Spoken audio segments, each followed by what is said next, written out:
think you should get a one-year jail sentence if you do anything to desecrate the American flag. Now, people will say, oh, it's unconstitutional. Those are stupid people. Those are stupid people that say that. We have to work in Congress to get a one-year jail sentence when they're allowed to stomp on the flag and put lighter fluid on the flag and set it afire. And when you're allowed to do that, you get a one-year jail sentence and you'll never see it again. And all over the world, Putin and President Xi of China, all over the world, they're watching this. Kim Jong-un, he looks at us like we're a bunch of babies. And by the way, they defiled property and our monuments. Fox News alert, former President Trump sounding off on the anti-Israeli protesters who burned the American flag and the Israeli flag, vandalized monuments. This as the Prime Minister of Israel addressed Congress yesterday.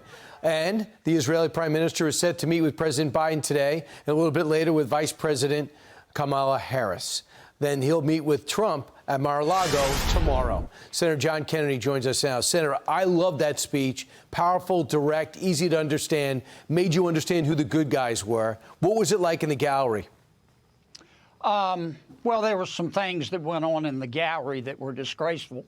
But Prime Minister Netanyahu gave an exceptionally powerful speech. In a nice way, he told President Biden to stop pulling the rug out from under Israel and let Israel win. And maybe now that President Biden is no longer running, he will do that.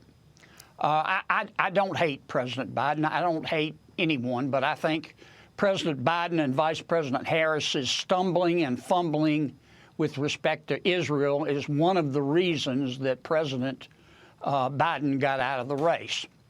The two overarching reasons, of course, his speech last night notwithstanding, are, number one, the president regretfully can't finish a sentence without taking a nap. And number two, he was about to get beat. He was polling right up there with cholera. Now, I respect President Biden when he said, I won't get out of this race unless God tells me. And I'm a Christian. Maybe God talked to him. But I think it's equally probable that God's voice sounded suspiciously like Barack Obama's, who told President Biden if he didn't get out and let Vice President Harris run, that President Barack Obama was going to destroy President Biden. In Washington, sometimes your friends are more dangerous than your enemies. Yeah. Senator, those protests yesterday, outrageous, as bad as it gets, defiling public property, beating up people that tried to stop the burning of the American flag, chasing them away, chanting Allah Akbar, death to America, praising a terrorist group in the capital of our country. The president says put him in jail for a year. What does Senator Kennedy say? I say that there is a Hamas wing of the Democratic Party, just like there's a loon wing of the Democratic Party. And many of them support this stuff. President Trump's correct.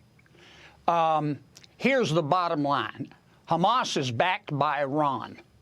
Iran wants to kill every member of the Israeli nation. Right.